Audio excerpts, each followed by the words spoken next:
Good evening, everybody. This is, in spite of what it says on your screen, my name is Larry Cates. I'm not Tom Coley.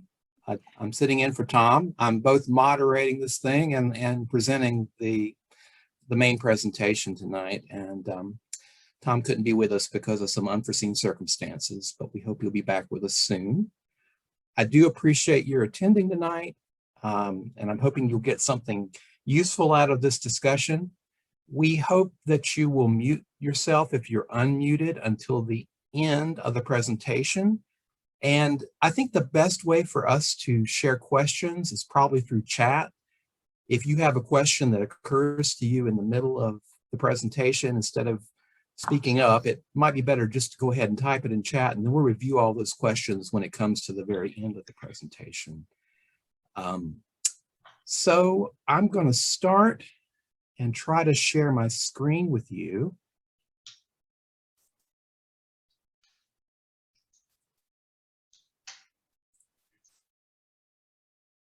All right, let's see if I can get this set up properly.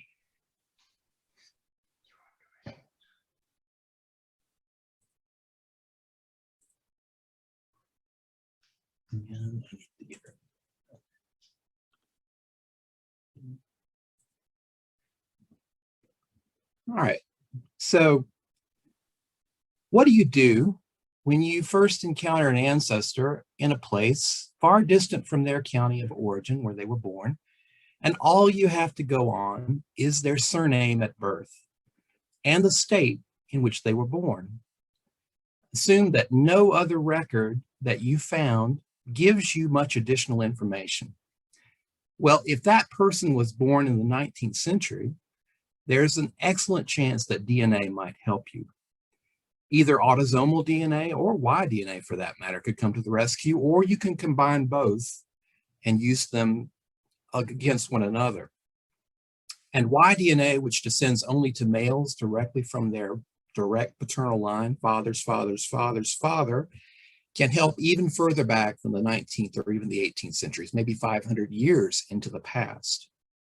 When it comes to autosomal DNA, which is the test that most of us have taken, like the ancestry DNA test, 300 years into the past is pretty much the limit. And the further back the mystery you're investigating is, there will be fewer and fewer descendants of that mystery person who will actually have the right DNA to address the problem. The first hurdle for older mysteries is to find the person with the right DNA to tackle it, the living person, that is. If you're interested in working further back in your ancestry than in the discussion that we're going to be talking about tonight, because we're just talking about 150 years, 130, 50 years into the past tonight, you might want to follow up your attendance here by watching my presentation on the Heritage Research Center's YouTube channel. The channel is called Heritage Deep Dive, and there'll be a reminder of that at the end of the presentation. That presentation is called Autosomal DNA and 18th Century Ancestors. And maybe I should pause here for a moment and explain who I am for those of you who don't know me. I am a librarian in genealogy and local history at the High Point Public Library, where I've been working for about 15 years come October. And I have been editor of various genealogical societies in North Carolina at various times. Right now, I'm the editor of the Guilford Genealogist, and it's the Guilford County Genealogical Society that is sponsoring this program tonight.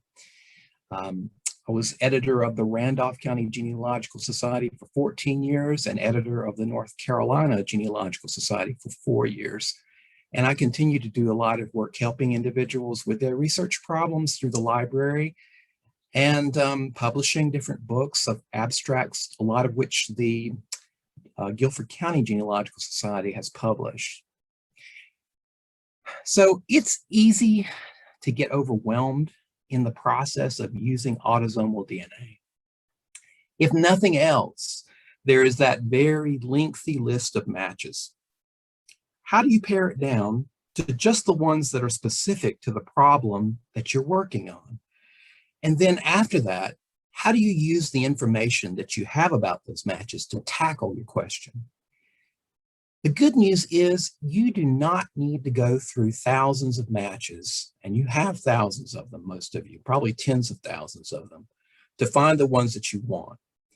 There are methods that you can use to pare down that long list relatively quickly to a set of 30, 50, or maybe 100 or so, if you're lucky, that relate to the problem. Furthermore, the method is not hard to understand. You don't have to be a mathematical or scientific whiz to use it. On the other hand, you do have to have some patience and perseverance. It's a lot of work. However, if you just stop and think about all the countless hours you've already spent online or in archives or libraries looking for conventional documents to help you get through these brick walls, I mean, let's face it, you're here because you haven't found the answers that way. By comparison, the DNA work will seem like a cinch, almost like magic, and it takes far less time. Although honestly, you cannot interpret the DNA without also bringing records into it. The two work together. So maybe you'll be relieved to know that all your prior work in records was not done in vain, that it will be relevant to the work that we're talking about with DNA tonight.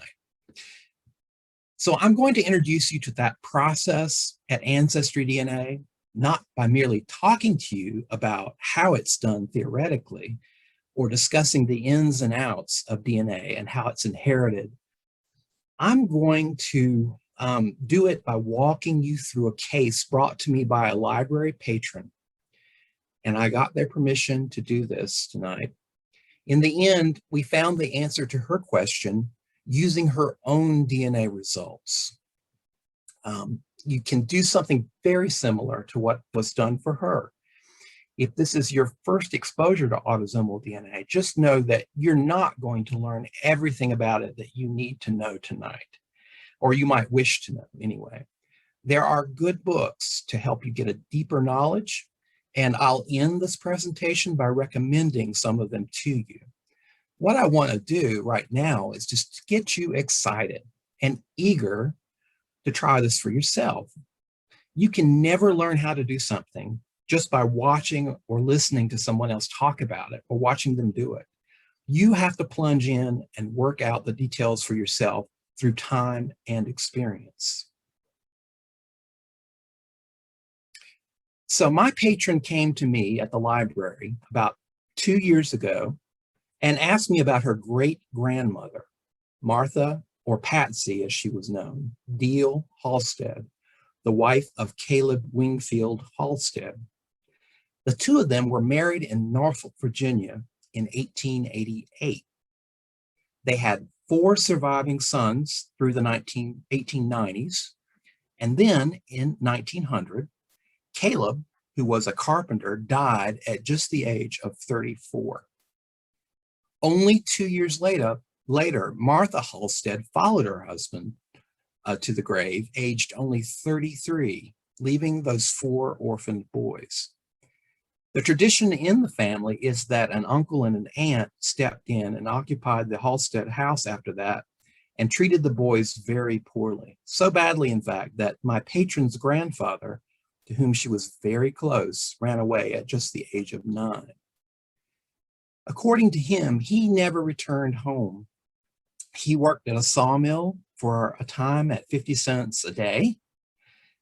He joined a minor league baseball team, and a brother said that he joined Buffalo Bill's Wild West show, although he would not talk about that, allegedly because he was playing one of the outlaws in the pantomime that they did. My patron thinks that there was probably an orphanage involved too, but the grandfather never spoke about any details concerning that. Her grandfather was named Robert Wingfield Halstead, and he's pictured to the right. Another of the brothers, Walter, is pictured to the left. He went off and joined the army during World War I, as did all the brothers, by the way. And here you see him in his military outfit. Walter fought in the Ardennes. He was gassed and subsequently died when he got back to the States. And that's a very sad story with these orphan boys who knew very little about their ancestry because they were cut off from their parents so young. They had very little to pass on to their own descendants. But it's not an uncommon story. War, disease, and early death have been the eternal scourges of mankind, and they can easily sever ties to the past.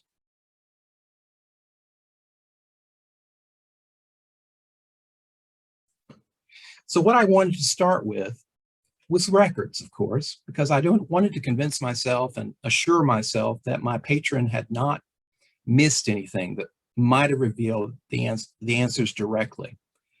So I went first through the usual sources. The marriage record is on the bottom here, and it does show that the bride, Martha Deal, was born in North Carolina in 1888. This is when the marriage was filed. There is no specific place given beyond that as to her place of origin. It also gives her age and her father's name as J. Deal, but that's it. There's no mother's name, just J. Deal. Now, that feels a little bit unreliable to me because not only is it uninformative, it's potentially unreliable because grooms are the ones who usually apply for a license to get married. And sometimes they don't do it themselves. They send a friend or a brother or somebody to go apply for the license. So the knowledge of the bride's family may not be very solid on that end of things. And we can't always depend on a marriage record to give us accurate information about the bride's parents. In this case, we don't know exactly enough anyway to get our research going. Aside from that, I found Martha in the 1880 census. Now, you remember that the 1890 census has been destroyed, so that did not help at all. That would not provide us with any clues. So I did find her in 1880, living at age 11 as a servant in rural Norfolk County, born in North Carolina again, in a household headed by James Simmons. She does not seem to be related to Simmons. She's working as a servant at that tender age, and that may indicate that something pretty tragic has also happened in her life, like it would happen for her sons a decade or so later, for her, a couple decades later, for her to be working as a servant in somebody else's household. I don't know if she came to Norfolk with family members or if she just was in Norfolk County on her own. And that is the sum total of what I have to work with. I could not find her in the 1870 census. She was born in the 1860s, could not find her in the 1870 census. So that's when I stopped and suggested to my patron that we use autosomal DNA. And in fact, she had already had herself tested at Ancestry DNA, because I knew that we all have inherited significant amounts of unique autosomal DNA from each of our great-great-grandparents, and most likely from each of our third great-grandparents. It's only from 6 to 9 generations ago that some of our ancestors start falling off our genetic family trees. What is the genetic family tree? Well, as opposed to all of your ancestors, it's just the ancestors who have contributed unique DNA to you. And that's what this chart represents. So after third great grandparents, from fourth great grandparents and beyond, there are individuals who start to fall off our genetic family tree because they have not left us enough DNA to represent them. In fact, 8 or 9 generations back, only a minority of our ancestors have contributed unique DNA that we can use for our research. There are fewer and fewer the further back we go in time, until none of our ancestors has contributed enough for us to do any kind of DNA work on our ancestry. So for most of us sitting here at the beginning of the 21st century, the absolute time horizon on doing this work is somewhere around the early 1700s. In some instances, maybe a little bit beyond that, but pretty much that's the earliest for any of our lineages. And when we get back that far, it'll be a very select few of our lineages that we have enough DNA to work on from that distant period. But that wasn't the problem here. I knew that there would be something in my patron's DNA results that we could use to find out more about Martha. She only lived 3 generations ago. Her parents were only 4 generations ago. At least we could get a clue about where to look for her relatives in North Carolina. Now, my client had already tested, as I said, at AncestryDNA, and I think for most purposes, that is absolutely the best place to test at this point, simply because far more people have tested there than any of the other major testing services. Over 20 million, in fact. Also, those who have tested at Ancestry are more focused on their family history than health indicators, as they might be at 23andMe, for example, which is the second most popular place to test. The tools offered by AncestryDNA, though they aren't very sophisticated, are more than adequate for the kind of work that we need to do here. Also, they make it easier to search the family trees of matches than, say, atDNA does, Family Tree DNA, which is another provider, very low on the list in the number of DNA, clients that they have, people who've done the test. They also eliminate short segments of shared DNA at Ancestry from the analysis, and they weed out matches that are likely to be extremely distant or false matches. So that's why I'm recommending testing with AncestryDNA first. There's one more reason. Later, if you want, you can always download raw data from Ancestry and move it elsewhere. There's some, you can't do it to 23andMe, but most of the other places that do this will take uploads from Ancestry so that you don't have to repeat the test at these other places. It's a good idea to get your DNA into your kit or your tester into as many of these pots as you can to compare them against whoever might be there. But you only have to pay a smaller activation fee rather than the full fee to have a test run altogether from the beginning, if you can download and upload somewhere else. Now, Ancestry will not accept downloads from other providers. They have the hedge on the market. They have over 20 million. They're way ahead of the pack. That gives them market leverage. They don't need to accept downloads from other people, from other testing services. So that's why you might want to start with Ancestry. The one caveat is you really have to be a current subscriber of Ancestry.com to analyze your results properly there. Your access to your matches family trees, which is essential to your work, is limited if you are not a member of Ancestry. But you can join Ancestry by the month or for a 6-month period when you're really serious about working on your results, and drop the subscription when you want to take a break. Or you can share your results with anyone you choose, whether you're a member of Ancestry or not. If that person is a member, they can help you through their account. You might also do that if you want to hire someone to help you analyze your results. And there are people out there, experts, whom you can hire to do this analysis for you, so you're not stuck doing it.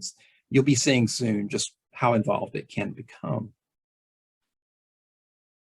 So I'm going to show you, first of all, how to share your results with other people through this little video. So first of all, you go to your main results page at Ancestry that you just saw there. Look for settings in the upper right-hand corner and click on that. Then scroll down the page to where you see sharing preferences. Click the change area and add a person. And then you put in the email address of the person that you want to share it with. It will be the account address associated with their Ancestry account that you'll use. You have to set their level of access, and Collaborator is good if you want to have them help you with your results so they can mark things. Then you send the invitation and it comes to their email and they can accept or not. And when they accept, they're in like Flynn, they have access to your results, and they can do some manipulation if you allow them to be a collaborator. You can come back at any time once you've added them and remove them. And there may be situations where you'll want to do that. It's always possible to do that at any time, coming right back to the same area of the website. So here is my client's main DNA results page with access to her ethnicity results on the left, her DNA story.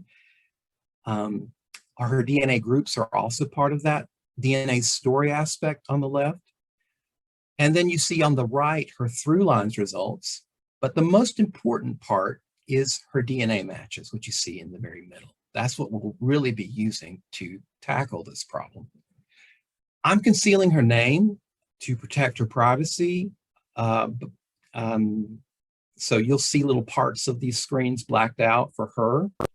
I'm not worried about blacking out everybody who she matches because let's face it, although people will sometimes say you need to do that, I feel that that's ridiculous. These people have uploaded their results. They have agreed to this username that they're using. They've agreed to share this level of information about their family tree and how much DNA they share with thousands and thousands of people that they don't know already. So just to give you a rationale for why I'm not trying to black out everything or blur out everything.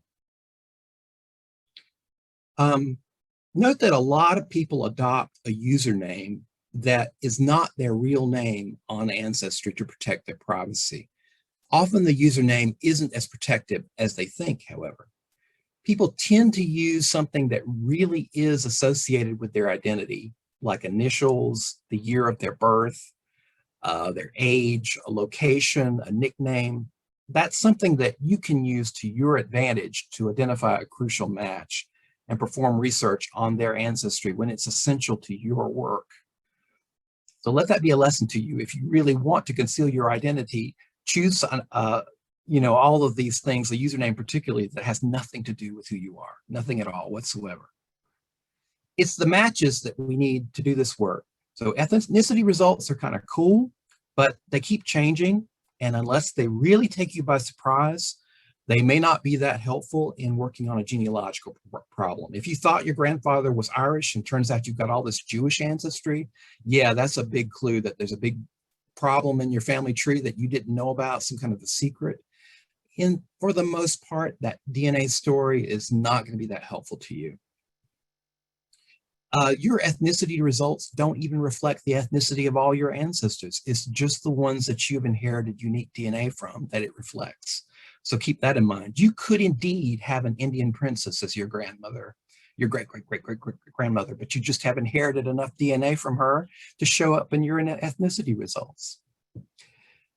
Through lines is a tool that helps find groups of relevant matches, but it is misleading more often than not. And I can't stress that enough because it does not take genetics into account. It mostly works from family trees. All it's telling you is that you have genetic matches, which is grouping together, allegedly descended from somebody in your tree or someone who ought to be in your tree based on your tree and others. And we all know how faulty trees at Ancestry or any place else can be. So let's go right to the list of my patrons' matches, which is where we're going to get most of our help. Here's my patrons' list of matches. It starts at the person who shares the most DNA with her and ends thousands and thousands of people down the page with the person who shares the very least. So you could start with somebody who shares over 3,000 centimorgans, a child or a parent, and end with somebody who shares a mere 8 centimorgans. Now, you don't need to know what centimorgans are precisely right now. They are just a statistical measure of extent that we can think of in terms of how much DNA we share with another individual. You want, in general, to focus on folks who share more DNA with you rather than the very least amount. Usually about 20 centimorgans is a good cutoff for the lowest match that you want to consider in your analysis, because that is where Ancestry cuts off shared match lists at 20 centimorgans. It doesn't show you any matches that you share with someone else in your list below that level, even though you do have them. If you share less than that, certainly less than 15 centimorgans, you need to be cautious. You could well be matching that person because of a relationship that is far too distant to trace, or they might well be false matches. You shouldn't take into account anyway. You can see that Ancestry reports how much DNA you share with everyone in your list and the length of the longest segment within that total amount. it also offers a number of possible relationships based entirely on the amount of DNA that you share with a given match. As you share less and less DNA with any of these people, the less confident you can be about precisely what their relationship must be to you. A number of different relationships could explain it, and eventually far too many to choose. So in fact, that kind of analysis of predicted relationship based on the amount of shared DNA plays next to no role in the scenario that I'm outlining today. It's not important to this work as it would be if we were looking for my patron's birth parents, or maybe parents of one of her parents, someone who was adopted or born out of wedlock, because we're working further back into the past. But you can easily find charts that show you what amounts of DNA you would typically share with which relatives at the Shared Centimorgan Project online, or in any of the books that I'll recommend at the end. It's a standard tool. It's easy to find on the internet, in fact. It's a range of shared DNA in every case, each relationship, nephew, uncle, aunt, great uncle, whatever. Or in any of the, okay, so except for very close relationships, a certain amount of shared DNA usually suggests a large number of different possible relationships between the tester and a given match. So let's pause for a moment before we get started and think about what we want to achieve here. What is our question? That question will shape our strategy. And I think this red statement here summarizes it. Who were the parents of Martha Patsy Deal Halstead, 1868, born in North Carolina, to 1902, died in Norfolk, Virginia? Wife of Caleb Halstead, and where did that family live in North Carolina? That's what we're trying to find out. And what we need to do now is find a set of matches that will pertain only to that question. We don't need to look at each of these thousands of matches to do that, but we do need to whittle them down. And the best way is to use the search function on the match list and find a relevant match who shares the largest amount of DNA with us, and then work from their results to find more relevant matches. So that's what we're just about to do here. You'll see that Ancestry offers you 3 search fields at the top of the list of your matches. And they pertain to the family trees and the names of the matches. One slot is for the name or username of the match. Now that's very useful. That's off to the left here. If you're looking for a match you've already noticed in the past and you want to find it again. That's not what we're going to be doing here. The second one is for any surname appearing in the family tree of the match. And the third is for any birthplace appearing in the family tree of the match. Now, those last 2 things can be linked in your search.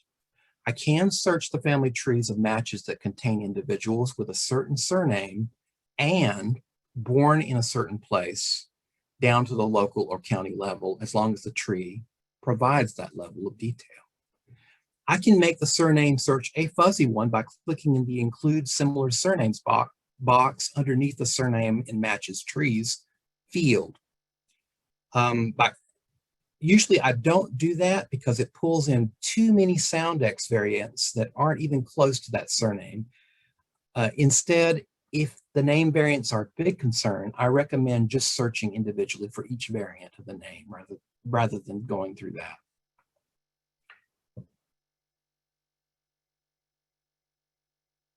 Now, in this case, since I did have Martha's maiden name, I thought it would be likely that I could merely search for the surname Deal in the family trees of my patrons' matches.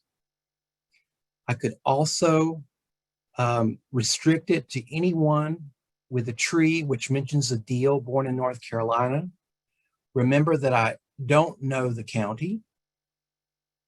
I must qualify here that this only works for trees that are public and linked to results, or that are private but linked and still searchable.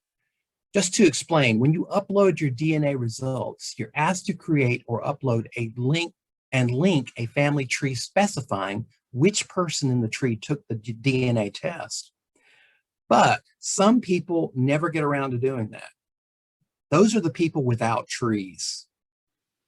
And man, there are a lot of them here. Some create one or more trees, but never link anyone in any of them to the results. We can look at those trees, but we cannot search them. And we will not know which person, if anybody, in the tree actually represents the person who took the test, the DNA test, unless we get the owner of the kit to collaborate with us. And as we all know, that can be problematic. And then there are those people who create a tree, which they do link to a test, but they keep it private. Now, in this case, they allow folks to search the tree. You can create a private tree that is searchable, but the researcher cannot see the details in the tree because it's private. So you could know from a search that a particular person named Deal, born in North Carolina, does appear in a matches tree, but you won't know who that person is because the tree is locked and you have to get the owner's permission to know exactly who that is. And then there are the people with private or locked trees that they mark unsearchable. Now, you can't retrieve any kind of result from a search from that kind of a tree. It's as bad as not having a tree unless you can figure out the identity of the person who owns the kit and do your own research on that person or get them to collaborate with you. And finally, they're the people that we love, the people that do link their trees and make them public. And those are our most cooperative folks and the ones that we can see all the details for. These are the people with whom our search for a relevant match usually begins. Although, as you know, public linked trees are often very poorly developed and may contain only living people whose names are blocked out because they're not dead yet. That's for privacy reasons. Or the trees can be developed only on up a certain lineage. Some people are only interested in their surname line, and that's the only part that they've researched or added anything to in their tree. Or maybe they just did their mother's side or they just did their father's side, you know, and your link to them could be on the hidden side. So keep that in mind. As you look down the match list, you can see individuals with each kind of tree I'm talking about. But right now, we're just looking for a single tester or two with a more or less open access tree that is well developed, from whom we can start to build up a group of matches relevant to our question. Now, I did talk about people who had trees that are not accessible. They're locked in some form or fashion, and we need to get collaboration. And there's a way to do that. So I wanted to show you how to do that.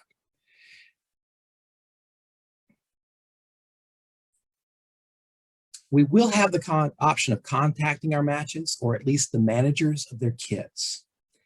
And to do that, you click on the match, on their username, their profile, and we can then message them through Ancestry's proprietary system. We don't get access to their email address. We can't contact them directly. We can only contact them through Ancestry.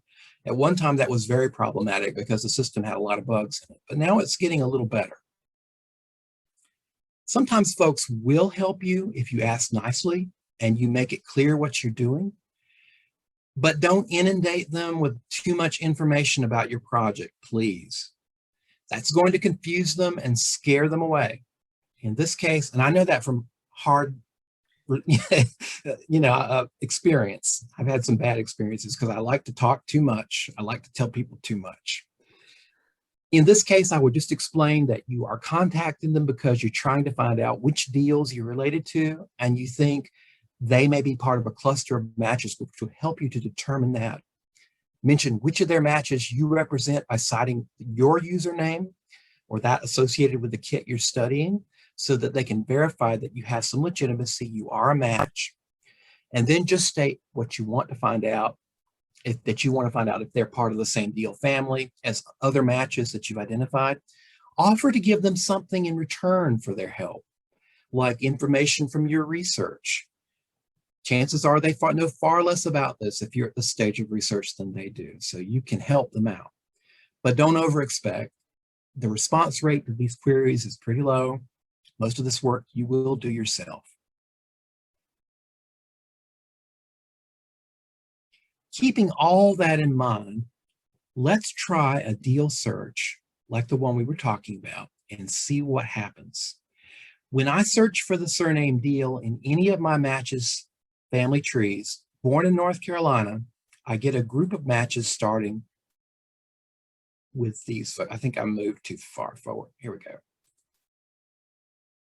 I get a group of matches starting with these folks, and you can see that I've marked a number of them. There aren't thousands of matches to go through anymore. They're just dozens, and already I'm feeling better. I don't know about you. The next step is to go through them one by one and look for a pattern in the family trees of the matches.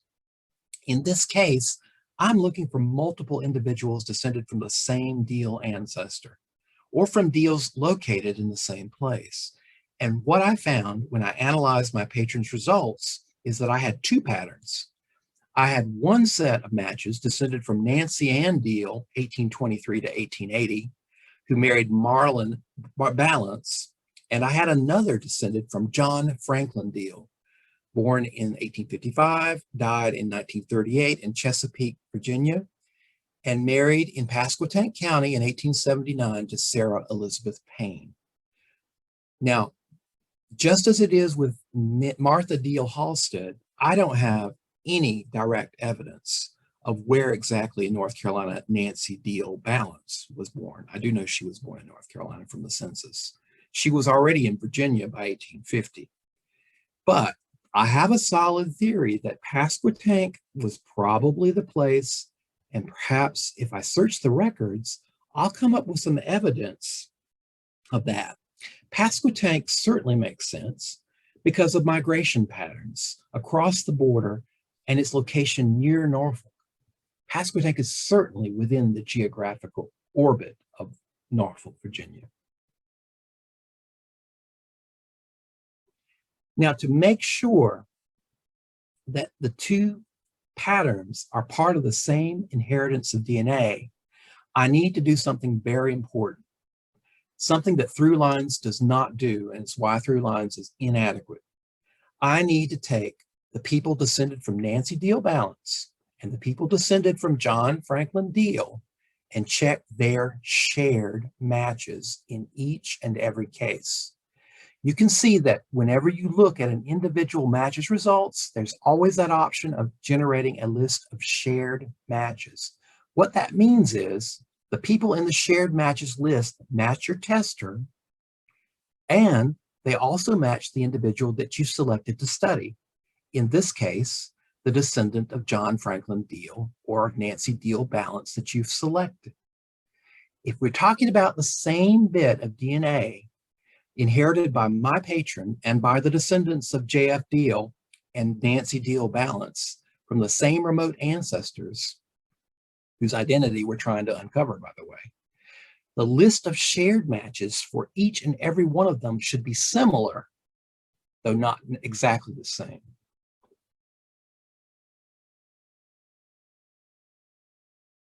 So I won't keep you in suspense.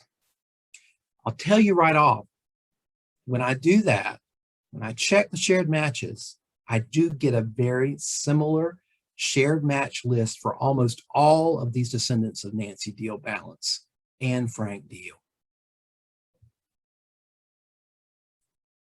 My next step is to check the shared matches of each person in the shared matches list as well for the Balance and Frank Deal descendants and see if their lists are similar of shared matches.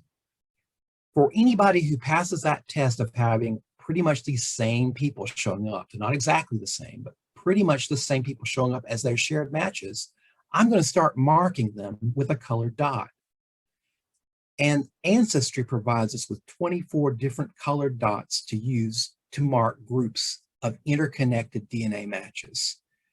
And I can apply to each of those dots a tag or label to describe what they are. So I've chosen the yellow dot here, and I've labeled the yellow dot as Deal of Pasquotank.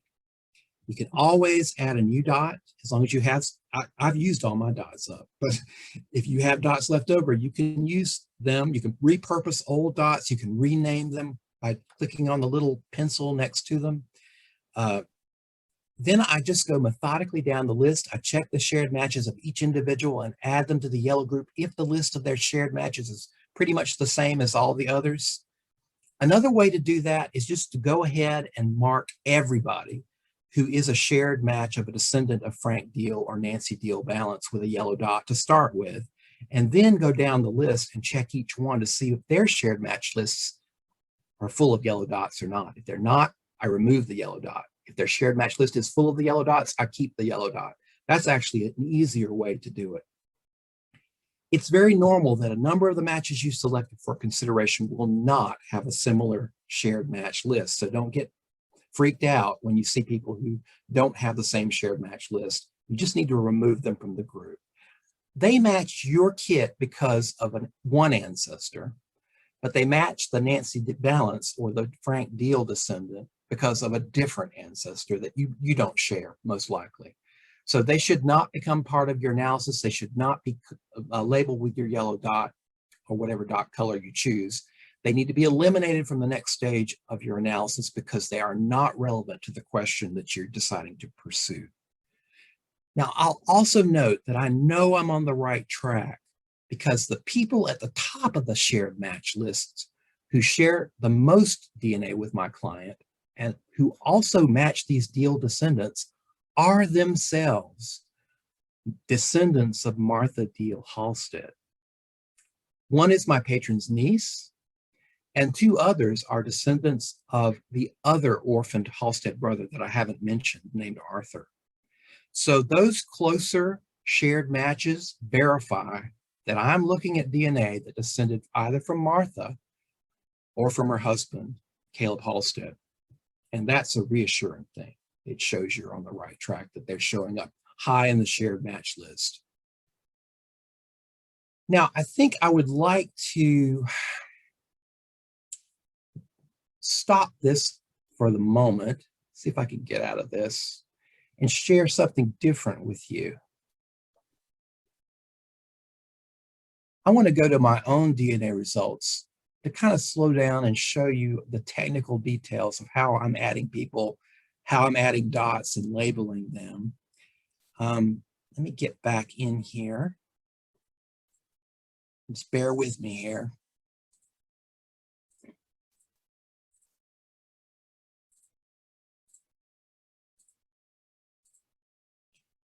Let's see.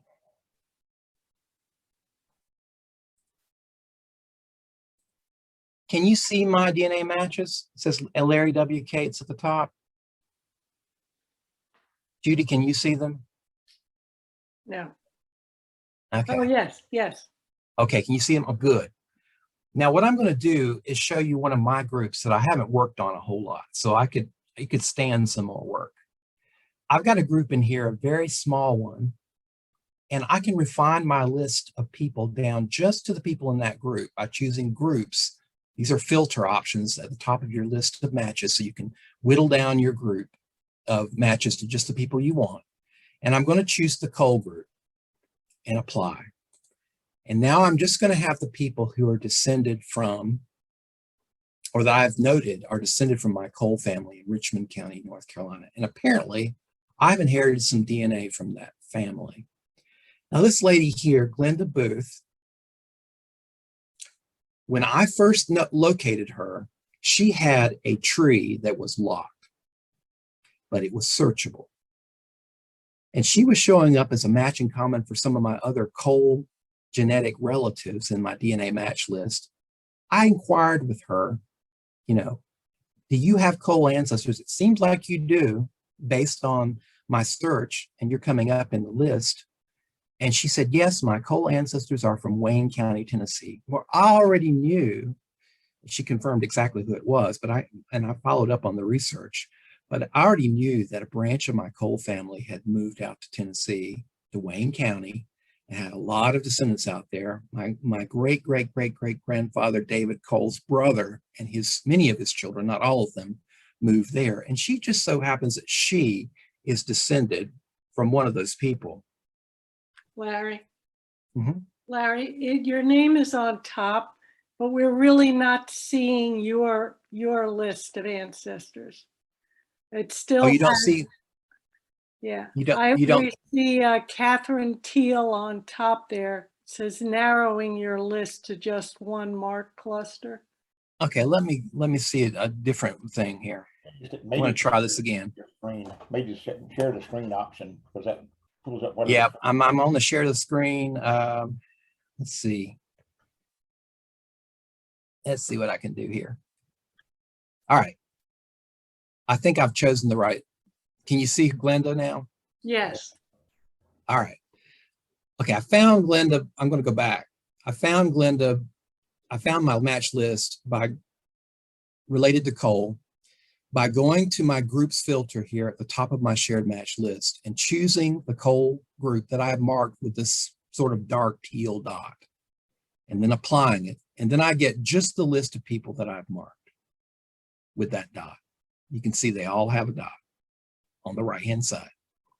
They're part of my group, they match each other, and they match me because apparently I have Cole DNA. So I'm choosing Glenda. And her tree is no longer locked. You can actually see her Cole ancestor here is Lucinda. She didn't even know that her tree was locked, by the way, until I told her. And she didn't want it to be locked. She just didn't know. So that's one of those situations where people are not really familiar with the technology. And when you contact them, they loosen up and share more with you. And I've also applied a little note here to her, as you can see, that tells me exactly how I relate to her. I don't have to look it up anymore. I've already done that research. I made a note about it. I can alter it to my heart's content here and save it.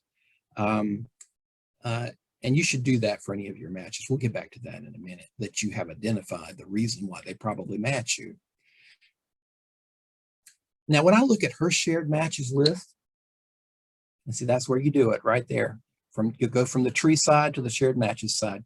You get the people that match her and you as you're going down. And see how I've marked them? There's some of them are not relevant. This is relevant to a different lineage, and they don't have the same shared matches as these other people.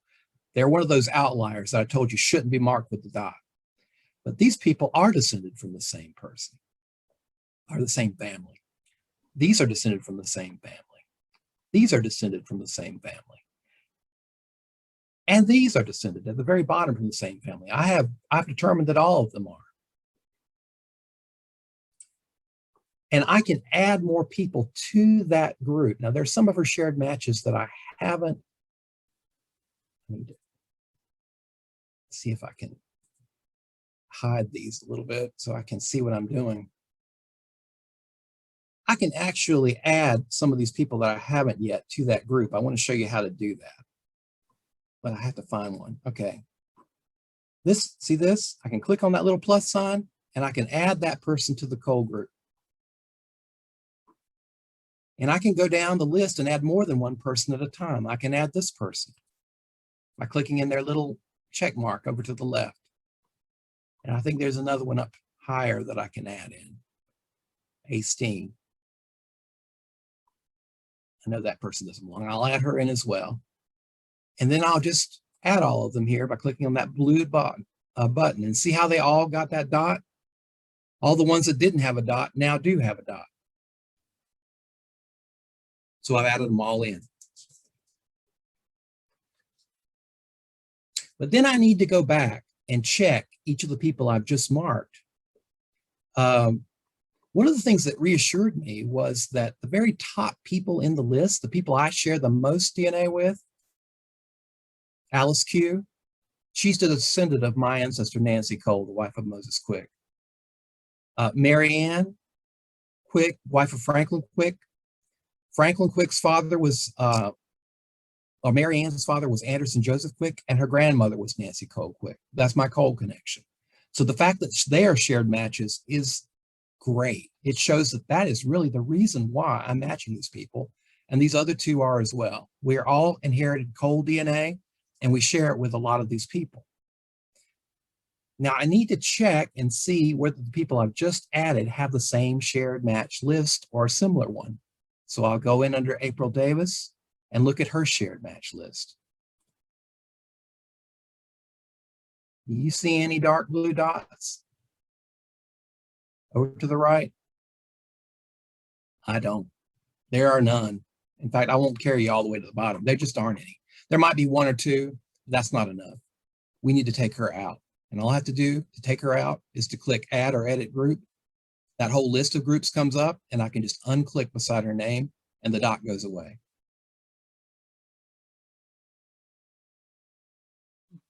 Now, if we go to Tammy Duncan, on the other hand, who's also in the shared match list for Linda, let's see if I can find her. Let's look at Tammy's shared match list.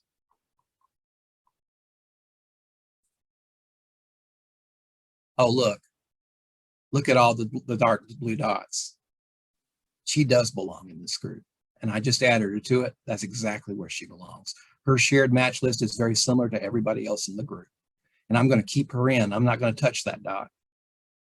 Now, a little bit later, I'm going to come back and show you how you can research just exactly how Tammy Duncan connects using some of the tools on Ancestry. But for now, I'm going to try to get you back to my slides.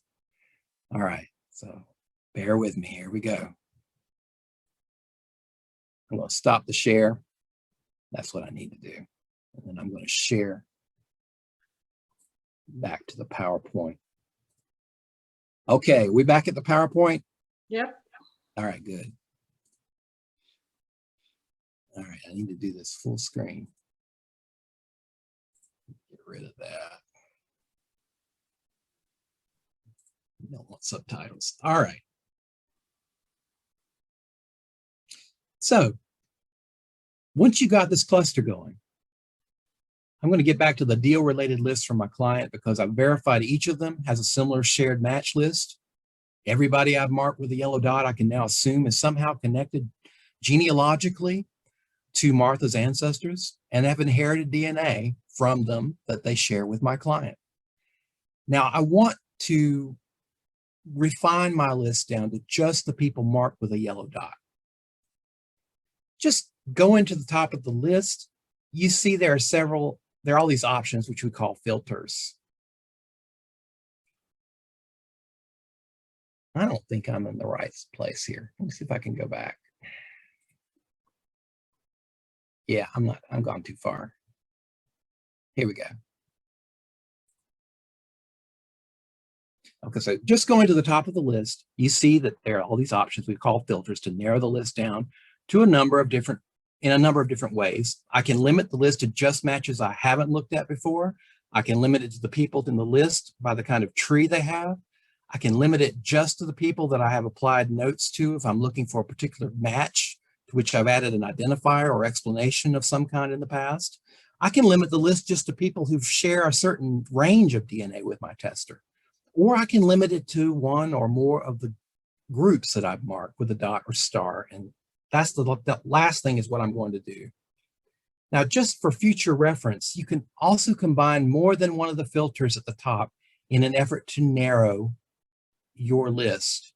You could limit the list of matches just to the people in the deal subgroup to whom you've added an explanatory note, or you can search for matches with the name deal in their accessible trees and limit it to just those matches who share less than 20 centimorgans with your tester. You can remove the filters at will, either all at the same time or one by one.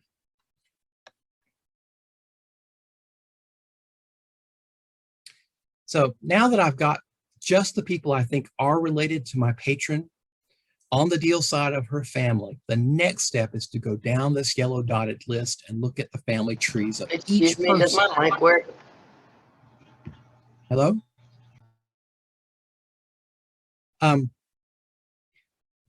The step is to go down this yellow dotted list and look at the family trees of each person for some Pasquotank County or deal related connection. If I have enough of a pattern already with Nancy Deal Balance and Frank Deal, I don't necessarily need to do that, but that wouldn't always be the case. And if I'm looking carefully for other patterns and similarities in the trees of all these matches within the cluster, I'm sure to find more clues as to which deal family we're talking about or other families into which they married. For instance, I might find a group of matches here that connect my patron to my patron through Martha Deal Halstead's mother's family, or her maternal grandmother's family, which bears a different surname potentially. The yellow deal cluster that I've marked includes people with no trees or locked trees. It includes people with very incomplete trees. It includes people with trees in which every person's name is private. There's no need to waste a great deal of time on those people if you have enough matches in your cluster. But if you don't, you can contact those individuals as I've shown you before. And you can sometimes even determine their identities without their help by looking at their profiles. Or maybe they have an unusual surname that is likely to be their real name or a clue to their real name. Now, I did that, in fact, with one of these men in the yellow cluster, the Deal cluster, who shares a lot of DNA with my match and whose last name is Deal. He had no tree. I reached out to him, like I showed you, and tried to get him to cooperate with me through the Ancestry messaging system, but he didn't reply. That didn't stop me. His profile gave his actual name and a photograph and the fact that he was related to a Pimentel family.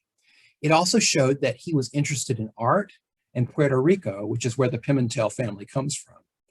And using those facts, I Googled his name by using a newspaper database and a People Finder site. And because his photo matched one on Facebook, I was able to see who among his friends were likely family members on Facebook. I think I also found his grandfather's obituary, and I was able to trace him back without his help to John Frank Deal. Now that's kind of creepy, isn't it? But that should be a lesson to you to take greater care in masking your identity online. However, I am not a stalker. I'm not interested in living people. So folks worried about their privacy can just relax when it comes to me, at least.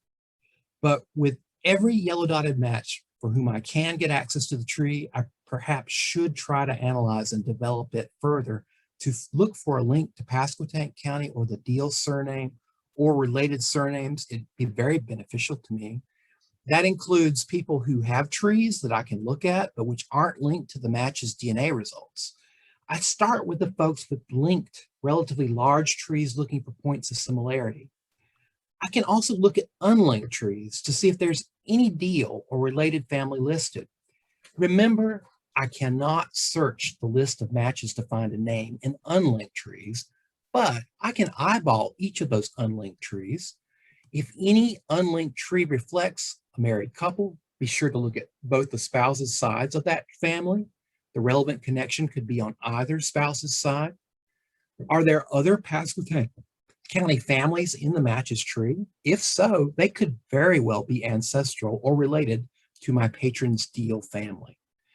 Now, when I look at all the trees of the yellow dot matches as a whole, are several descended from the same family or the very same family name? If so, that's probably where I need to do some more research to trace back to Pasquotank County and find a Deal-related link. That's the consuming process, the time-consuming part of this process, in case you were wondering when that was coming up. Now, I can even spend some time tracing the trees back further for those that have very limited information. I'm working within the cluster now and eventually find some overlap with my patron's family. You can do this by simply searching the oldest ancestors given in their tree that they have posted and using the search feature under the Records tab in the individual profile on the family tree and see what other trees say about their parents and grandparents, or find records in the ancestry research databases that will tell you more. And of course, you can perform your own independent original research. For me, I keep a lot of blank pedigree charts around to fill out for research. The quick and dirty tree building method using ancestry trees, however, pays off a lot of the time.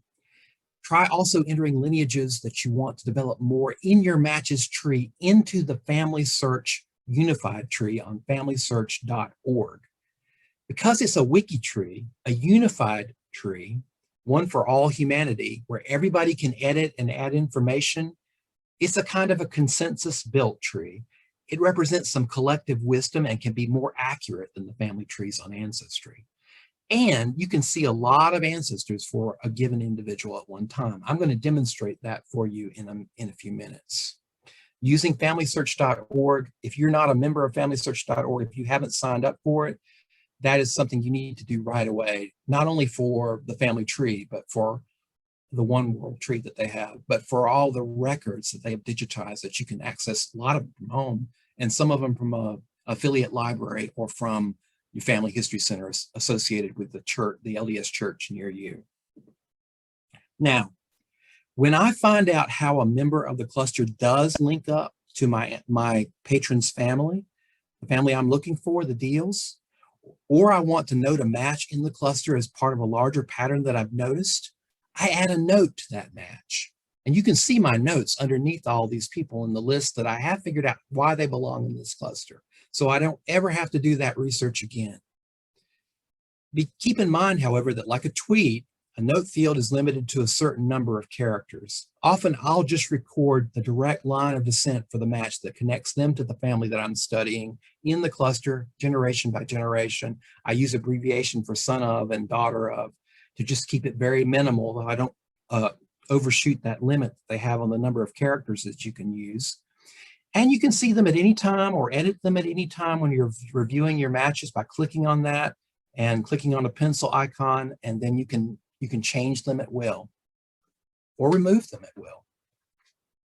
Now I'm going to once again try to switch back to show you how you do this kind of thing on my Cole group.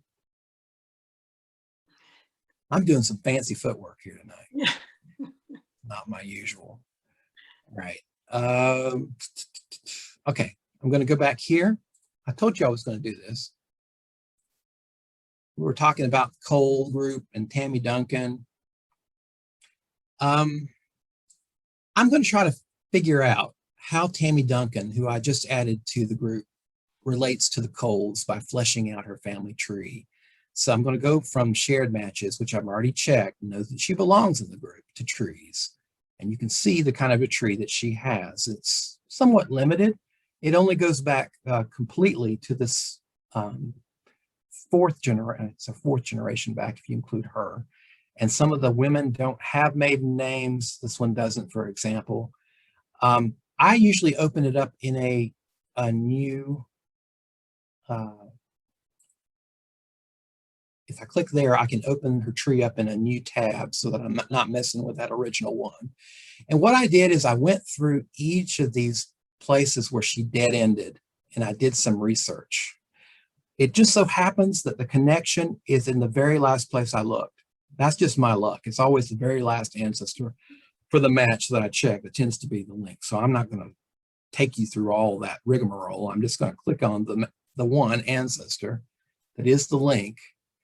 And what I'm going to do here to find out, see, it says who her parents are unknown, but I can use the power of the family trees and ancestry to do more research on her without doing a whole lot of effort. I can click search on ancestry for Myrtle L. McDougall. And see, what do I get here? This isn't what happened the last time I tried this. Let me go back here. Let me try for her child's profile, and do that same search instead.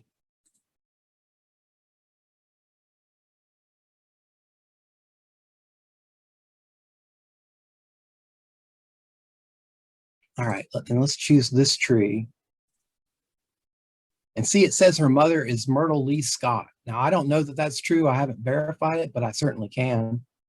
But when I go under that, I'm just doing some quick and dirty research. I tried both of her parents to see if there's a link further back. Look at Aura, though, so I don't waste time. Look at Aura's mother's name, according to this family tree. Can you see it? It's Cole, right? And that's the very name I'm looking for. In fact, this is another example, that Wayne County Cole family. It goes back to George Cole, who is the brother of my distant ancestor, David Cole. So now I know very quickly, without doing a whole lot of research, of original research, exactly how this individual fits into that cluster. She fits because she descends from this Cole line and she had shared DNA with me because we both inherited this small segment of DNA from our distant Cole common ancestor. In this case, it would be John Cole, who died in the 1780s in Richmond County, North Carolina. That is our common Cole ancestor. It's amazing, isn't it? How far back we can penetrate with autosomal DNA into the past, much further than we're sometimes led to believe by many of the experts out there. But I was going to show you how to do this same sort of thing. Let me back up a little bit here. So I have some essential information.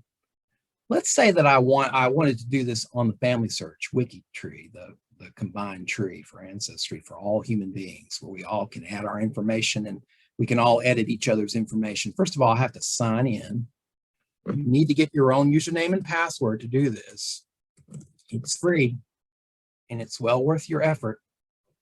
I'm going to go under Family Tree and I'm going to search for a person in this one world tree. I'm searching for, in this case,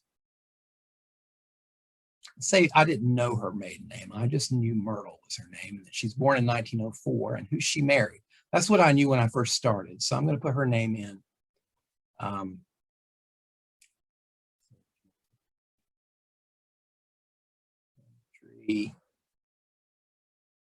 Find. What I need to do is find. I chose the wrong option. So what I'm going to do is put in Myrtle's name and her birth date and her husband's name and see what that gets me. And I'm going to use this more options thing here. Myrtle LN. I don't know her maiden name at this point. I'm just assuming that I don't. And she was born in 1904. I have to move this up so I can actually see it because your pictures are in the way.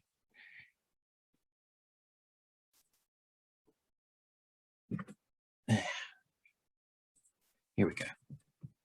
And I'm going to put her spouse in because that's the only thing I knew when I started. So her spouse was Irvin Thomas McDougall, spelled that way. I'm going to put that in.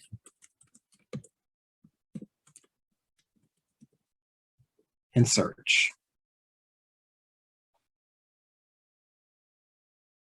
Look what I got. I got her real name. It was Myrtle Lee Scott, which is actually accurate.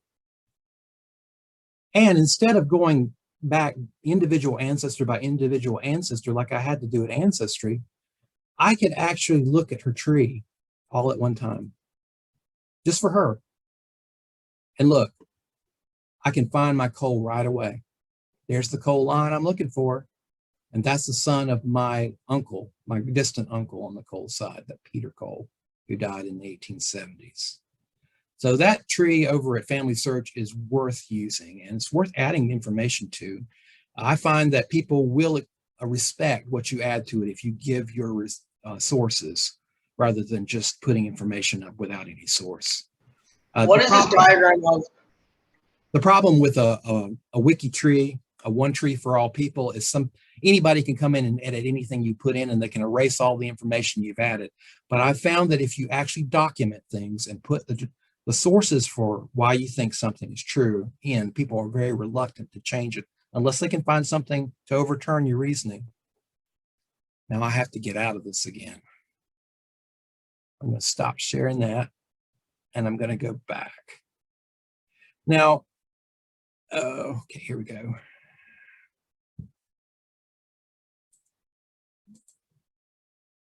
Go back to my slides.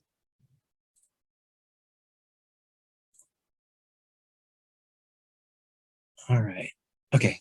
Now I want to end this segment by making the point that for many, many years, I did not know who the parents of my ancestor, Nancy Cole Quick, the wife of Moses Quick of Marlborough County, South Carolina, was. There are no marriage records in South Carolina before 1911. And the Coles were not wealthy people. They were on very marginal level of affluence and just barely getting by. They had a little land at some times and no land at other times. After a false start, I did determine who her parents were, that they were David and Priscilla Cole. For a while, I thought they were two other people entirely. And that came from the adjoining county. They came from the adjoining county to Marlboro in North Carolina called Richmond County. I found a unindexed deed of gift from David Cole to all of his daughters for his personal property in Richmond County, only because it was next to an index deed for his land to his only son, John. Apparently, he was in trouble for debt and was about to lose everything he had. And so he gave his land to his minor son, and that was indexed. And he gave his personal property to his daughters to keep it from being seized by the county officials for debt.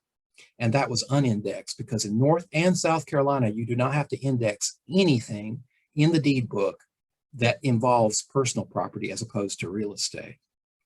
So that was a lucky break for me.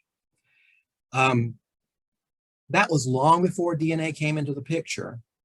But if I had not figured it out that way, I could use that very small cluster of Cole DNA I just showed you and flesh out the family of Peter Cole that went to Tennessee, and also another Cole family that's involved that stayed in Richmond County, and find David and find David's daughter, Nancy. And then I would have my answer using DNA to point in the correct direction.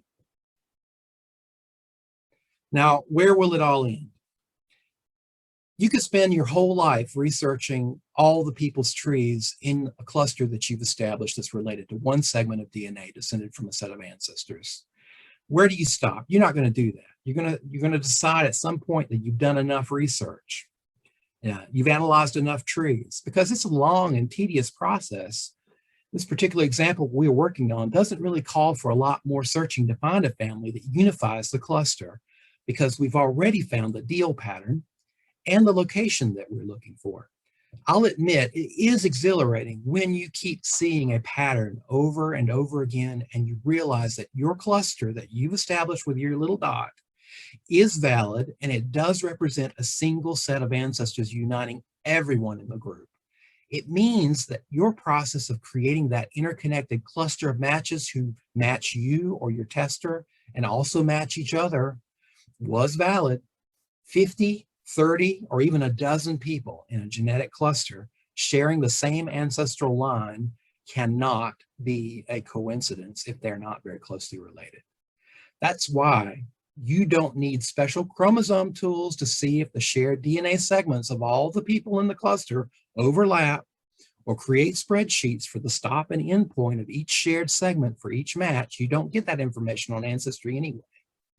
But you do not need to feel insecure about the implications that you're drawing from your cluster when you have lots of family trees pointing in the same direction within that cluster. Individual matches and their attached trees may mean very little. Just because you see one match with an ancestor that you believe might also be yours does not mean that that ancestor is the reason that you share DNA with that individual. But large sets of genetically interconnected matches whose genealogies are pointing in the same direction within a cluster cannot be accidental or shaped by your biases. A lot of us come into this research. We have an idea of the answer already, and we're looking for anything we can find to prove it. And that is a danger with DNA. It's called confirmation bias. But when you do this work with a cluster that you show all these people match your tester, they match each other, and they share this common ancestry, that is not confirmation bias. So that's the answer to the question. The process of tree investigation within a cluster should end when the pattern of the family trees within the cluster is obvious and overwhelming to you. That point could be very different for every one of you. It's an aspect of the exhaustive search that the genealogical proof standard requires of all of us. Maybe you realize this has to be the family from which your mystery ancestor descends, because you've actually now found a person in that family who matches the characteristics of your mystery ancestor. Or maybe because dozens of cluster member trees are converging on a single family. The more you begin to see the trees of people in the cluster converging on a particular place or set of families, the more you're reassured that you're getting close to your answer, and you can stop researching other cluster members. But you will want to go on in that case and flesh out the family tree that unifies your cluster of matches and trace it down further toward the present and further back into the past to find your potential point of connection. Your ancestors had to be in the same place at the same time at some point with the cluster's unifying family. When you've traced the cluster's unifying family enough, you'll find a geographical location where one branch of that family intersects with your own, either backward or forward in time. And remember, some of the connections won't be documented in records. People had affairs, they adopted children, they had children out of wedlock in those days, just as they do now. Such links are hard to document. But if you found a location the two families crossed paths, yours and the cluster's unifying family, it should give you a good idea or theory of how you must be related, even if the records don't spell it out. There are a lot of places where marriage records just don't exist.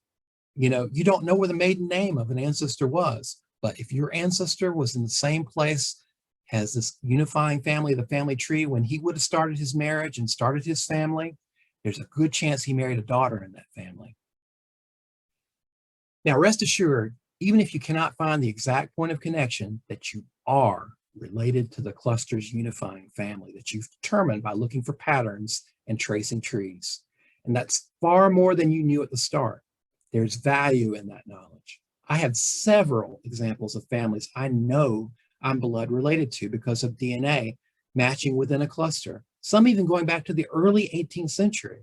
But I don't know precisely how I connect. I only know through which line of my family it must be because of the known relationships to me of the closer matches in the cluster. But I can't pinpoint the exact connecting ancestor because records are sparse and insufficient in the place where my confirmed family and theirs cross paths. New Jersey, anybody? That is a death spot for a lot of colonial research, especially up female lines. So in this case, no matter what, everybody in the yellow cluster does belong there. We know that because each of them exhibits a very similar set of shared matches. Each match marked with a yellow dot does connect to deals or their ancestors in Pasquotank. But in some cases, the tree that has been posted with an individual match's genetic results may not reflect that. And no matter how much work we do, we will not be able to show the link for some of the people in the cluster.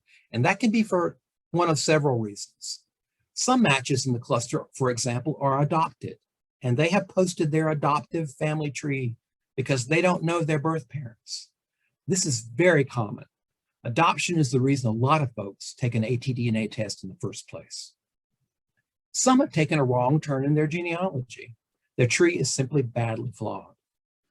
Some of them connect to our unifying family far back in time in a way that's hard to trace because records are meager or the connection is through a poorly attested female line. Remember that DNA can descend to us from very distant ancestors. Some who lived as early as the 1700s, 1710s, 1720s. Those links can be hard to impossible to research. Still others have a mystery in their own trees of which they aren't aware. Maybe a great-grandfather was adopted, a product of adultery, or born out of wedlock, and it was a big secret, and it was subsequently covered up. And some matches may have attached their results to simply the wrong person in their tree without realizing it. Technology flummoxes a lot of folks, right? Present company accepted, of course. So don't get nervous that a number of cluster members don't seem to fit into the genealogical pattern that you're finding. The important thing is the strength of the pattern of relationship within the cluster as a whole. You don't have to research everyone in the cluster, as we've just stated, to come to a conclusion. At some point, you've got enough evidence of the overall thrust of the cluster's relationship pattern. You just need to stop and develop the cluster's unifying family until you find the link to your own family. Now, what would I have done if I didn't know Martha Halstead's maiden name was Deal? If I just had her given name, and that happens a lot, I'd first look for someone descended from another child of Martha who matches my patron. And she descends from Robert on the right, by the way.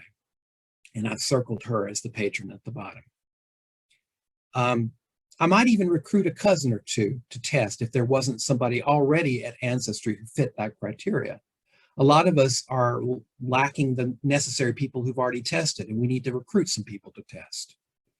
Ideally, it might be somebody who descended from a son who moved away from Norfolk and whose wife was unrelated to any of the other people that my patron descends from.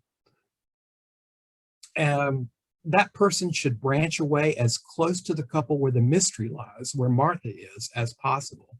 So John or Arthur descendant, the ones I've checked at the bottom, match 1 and match 2, they would be ideal people to compare my patron against to figure out what Martha's maiden name might be. Now, some of the shared DNA is going to come, even if I find somebody or recruit somebody to test like that, some of it's going to come from Caleb and some of it's going to come from Martha, since they're only second great grandparents. Both will have contributed DNA. Then I would look at that person's shared matches with the patron and or the two people here in this case, and try to separate out the people descended from Caleb's side, which in this case we all know very well, and I marked with blue, and the ones that are descended on Martha's side. Those are the ones I want to create a cluster around and analyze. They're likely to be connected to one another, these two groups from Halstead's side and Martha's side, because they're from two different places. Martha's from North Carolina, the Halsteads are from Norfolk, going way back. Then I would focus on the matches likely on Martha's side, study their trees for common links and patterns that will lead to Martha's family. I'd find those Deal descendants and people descended from Pasquotank families and think, I need to look for families with those names or people related to this family in that place. That's very similar to the process that I ended up following, a little bit more difficult, but certainly not impossible. So, research in Pasquotank County was performed to flesh out John Frank Deal's ancestry. That's one of the major patterns in the cluster. And then also his probable connection to Nancy Deal Balance. These are the two main ancestors of folks in my patron's Deal genetic cluster. I've underlined each of them in this chart. Nancy Balance was Frank Deal's paternal aunt. Unfortunately, a lot of Pasquotank records are missing, but not so much that I couldn't make headway. Also, the Deal family was relatively poor with only small and occasional landholdings, but still, I was able to come up with this chart of relatives on the paternal side, and lo and behold, I found a girl named Martha who was a half-sibling of John Frank Deal. Her father was married 3 times, and she was one of 2 children connected to a second wife of John Deal. Now, this is she in the 1870 census of Pasquotank. You remember I said that I could not find Martha in the 1870 census?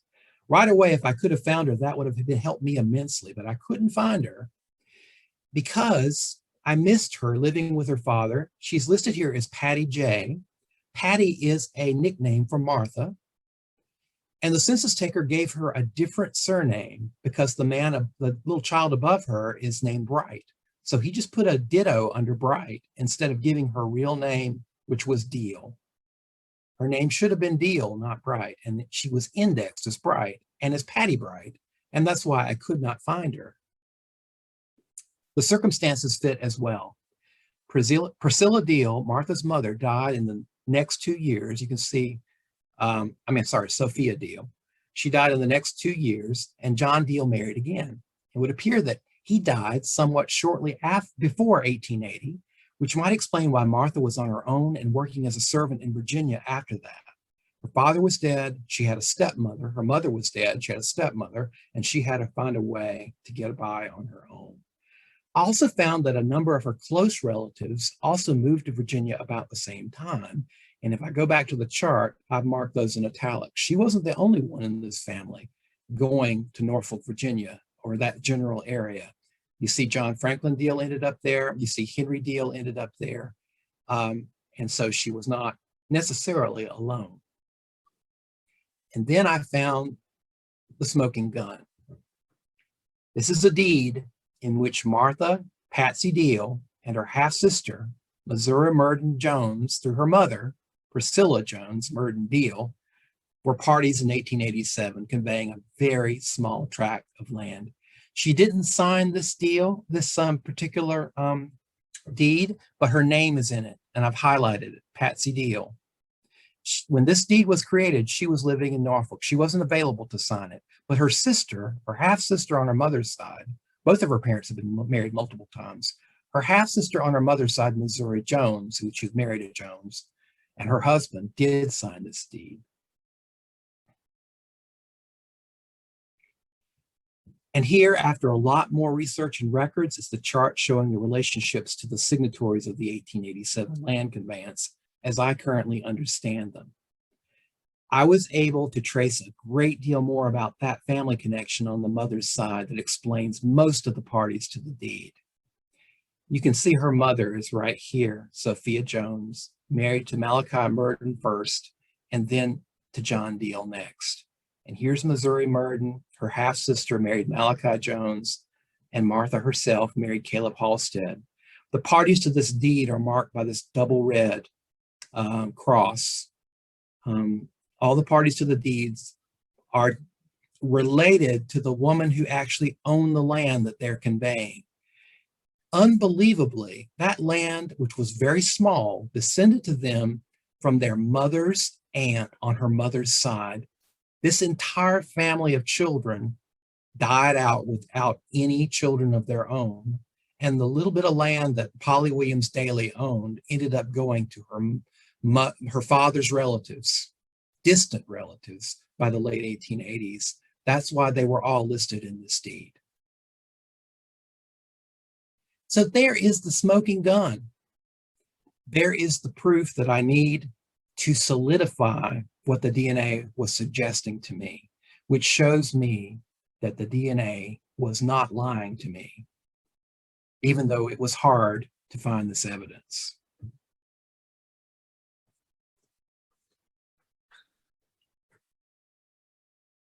So as you can see, this method did not require us to get out our rulers and measure the amount of DNA that we share with all of our matches. We didn't have to look at each match of thousands to figure out which ones would be helpful. We did not have to complete spreadsheets, estimate relationships from shared amounts of DNA, or put our results into a chromosome browser to make sure the segments overlapped. Partly, that's because we're not dealing with extremely close kin and large amounts of DNA that would be predictive of precise relationships. We are talking about distant relationships and small shared segments, which are not predictive of exact relationships. We're depending on documents also to help us determine the exact connection. Genetic genealogy without documents is dead in the water anyway. But those segments prove just as useful at from 20 to 50 centimorgans as some of the larger ones, and helped us reach a conclusion dating back 150 years. And that is not a unique case. It's one of many successes I've experienced, both with my own DNA kits and those of patrons and friends. Do not believe experts who say that you should not waste your time on segments less than 30 or 40 centimorgans. Do not believe them when they say that you cannot use atDNA to get past third great grandparents, because it's just too hard. These folks may be helping us in some ways, but they're also holding us back artificially when they say that, and they're discouraging people from making important discoveries and correcting mistakes in previous research using the infallible indicators that DNA provides. And in fact, atDNA can often help us with distant ancestors beyond third great grandparents when nothing else can. The process is time-consuming, but no more so than the conventional research that we've already been doing. And there are 5 simple steps. Search for genetic matches who connect as close to the couple where the mystery lies as possible and who do not share other ancestry with you. Look at their shared matches and separate those that must connect on the mystery side because they do not connect on the known side of the family. Define a cluster of matches related to the problem by verifying that each member of the cluster has the same or very similar shared matches. Mark them as part of that group or cluster on Ancestry with a dot. Look at the trees of everyone that you can within that cluster once you've got it defined, until you notice overall patterns or a pattern of descent that seems to connect a great number of them. Annotate individual matches with information about how they do connect when you find the answer for an individual person in the match list or the cluster. Develop the family that unites the cluster, both backward and forward in time, until you find a likely point of connection with your own family. Either look for documentary evidence that confirms it or create a theory that would explain it based on the limited documentation that does exist. And here are 3 good books that you should have. Every genetic genealogist's library should contain these. I recommend them, but I would say use them for what they're worth without believing every word and every bit of advice. And that even applies to what I've told you here tonight, because genetic genealogy is a new field, and we are still learning about it and its limitations. Experience is still the best teacher. And if you want an example of how this process worked with an 18th century grandmother of mine, see our video on that example at YouTube, the Heritage Deep Dive channel. There is also a documentary evidence in that case that proved the correct connection after the DNA suggested it. And this program will also be posted on that YouTube channel in a week or 2 if you want to review anything you've seen here tonight. And finally, as my many years in retail before I became a librarian taught me, once you've done something nice, it's always good to end the interaction with a shameless sales pitch. And that is if the cause is worthy. So I hope you'll remember that although this web presentation came to you free of charge this evening, it has been sponsored by a wonderful genealogical society. If you have ancestors in Guilford County or just want to support our publication and programming initiatives, you should join our society or one like it for an area where you have ancestors. No one knows local sources like the members of a genealogical or historical society. And as you can see, the annual membership costs are minimal. And GCGS in particular publishes records not just for Guilford County, but also neighboring counties in book form, which you can find on lulu.com. Or if it makes more sense, you could show your appreciation with a one-time donation on a website. But there is absolutely no pressure. We'd love to see you again at a future date, whether you donate, whether you subscribe or not. And so now I am ready for us to review some questions that you might have. All right, Larry. Well, we did get a few questions. This one was typed early on, so they may feel they have the answer now. Trying to figure out what DNA test to get for my uncle who is last living in my dad's family, as well as possibly one or more of his living female first cousins. All of these are now in their 90s, looking to understand what type of test and recommended vendor.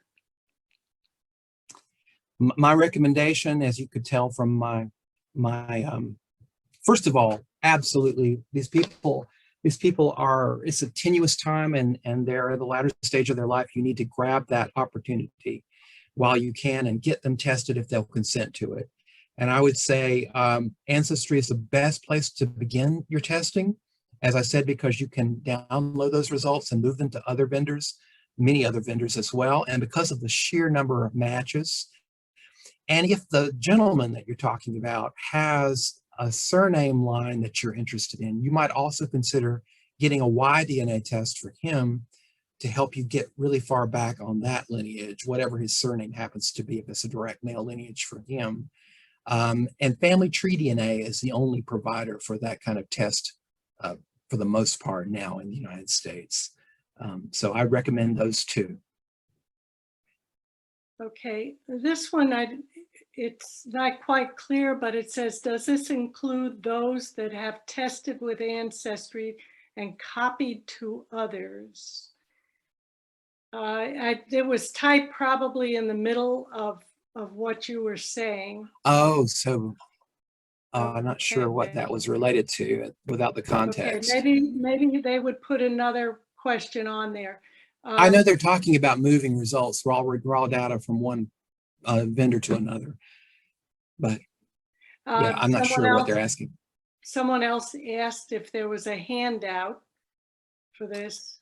There is not a handout, but this, as I said, this video will be available for you to review again on Heritage Deep Dive, which is our library, local history room related YouTube channel. And you are also welcome to contact me with a question directly. My email address is Larry, Larry, dot CATES, C as in cat, at at highpointnc.gov. highpointnc.gov. That's all together. Okay, your next question is, I have a tree private because I have so many people whose trees I've built out using your stalker methods. I don't want to share their private info without their consent or have to answer to them how and why I got the info, but I gladly share with my tree with any match who asks. And that's a lesson to all of us, not to be hesitant or shy about reaching out to people that we really think their trees will assist us with our genetic genealogy.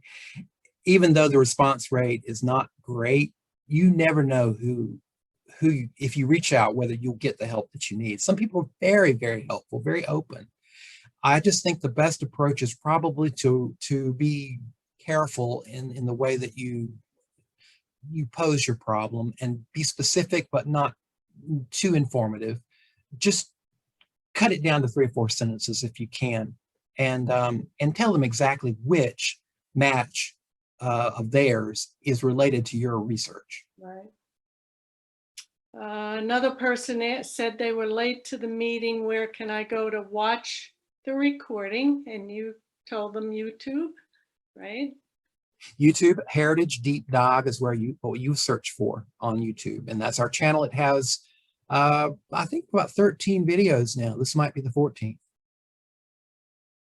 You got a number of thank yous, learned some new tips. Thank you. Well done, masterful. Thanks so much for a great presentation. Very informative. Thank you, Larry.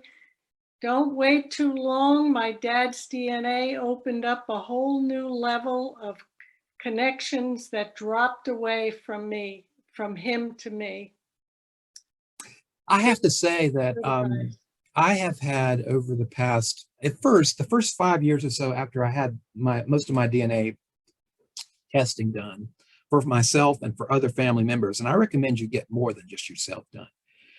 You have different DNA from your sisters and brothers. You have different DNA from your different ancestors, from your first cousins and your great aunts and uncles. Get as many people tested and as close in time to the problems as possible tested. When these tests are, I saw one for $39 on sale the other day. These tests are getting very easy to access, and the cost is not prohibitive.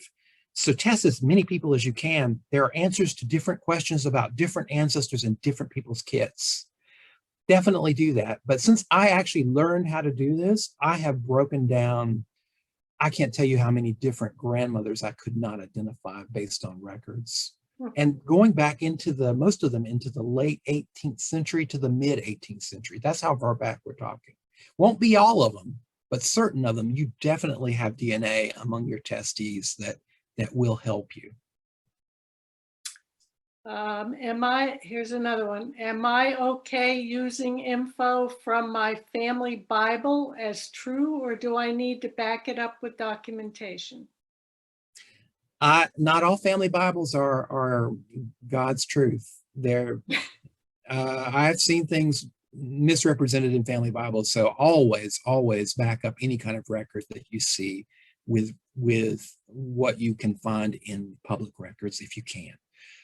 Needless to say, there are things in Bibles that are not in any other place. Thanks so much. Learned some good new info that I can use. Thanks also from here. And Larry, thank you for this presentation. I had no idea I could use shared groups in manner. I will open up another means of research. That will open up another means of research for me. Thank you. You're And most then there was welcome. one statement in the very beginning. And good evening, all my ancestors. My ancestor is my sixth great-grandfather, Samuel Clark Sr., 1720 to 1783 of Guilford County, who lived in the southern part of Guilford County, very close to the Randolph County line. My fifth great-grandfather, great-grandfather, 2 G's, is Joseph Clark, about 1756 to 1792. I did the Big Y family tree DNA and ancestry tree DNA, ancestry DNA. That Yeah, well, the Y DNA is more likely to help with that. You could have to determine which Clark family you're actually dealing with and who is related to you in the direct male line through the Clarks, going back possibly as late as 500 years ago. But autosomal DNA can help with 18th century lines. It may not be your DNA that's most helpful. So like I said before, if you're not getting a cluster that's related to his ancestry, you might want to consider testing some other people in your family that may have inherited different DNA from it. And another thing you can do, if you find another descendant of his on Ancestry DNA, for example, you see it in their tree, you could ask them if they'd be, trust you enough to have you come in and look at their matches to see if there's a cluster related to his ancestry in their matches. I've done that before with some success before. There are people who are willing to help to that extent. it says yes, Big Y confirms that I am the Samuel Clark group. Yeah. Was Alamance part of Guilford County in the 1700s? Alamance is part up until 1849 of Orange County. And it's been in Orange County since the 1750s. And someone else wants to know, what is the Big Y family tree DNA? Now, the Big Y is and I know very little about it, but it's for men only. Obviously, it's a Y DNA test. Only men have Y chromosomes. And it studies, instead of STR markers, it's looking for a different kind of marker, SNPs, that you can use potentially not only to show what patrilineage your ancestor was from, but what branch of that particular patrilineage possibly your ancestor was from. So if you have a remote ancestor of Thomas Smith and 5 sons, maybe there are certain markers associated with son John as opposed to son William. It can be that specific. It just takes a lot of people doing Big Y to compare against one another to get to that level of detail. That's the problem, because Big Y is the most expensive DNA test aside from full genome sequencing that you could possibly do. I think that's it. All right. Well, I enjoyed it. And on behalf of the Guilford County Genealogical Society, we would like to thank you for doing this for us, Larry.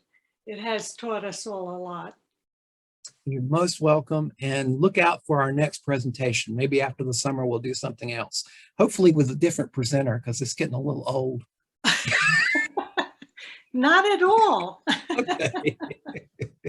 All right, great. All right. Have a great evening, everybody. All right. Good night. Bye.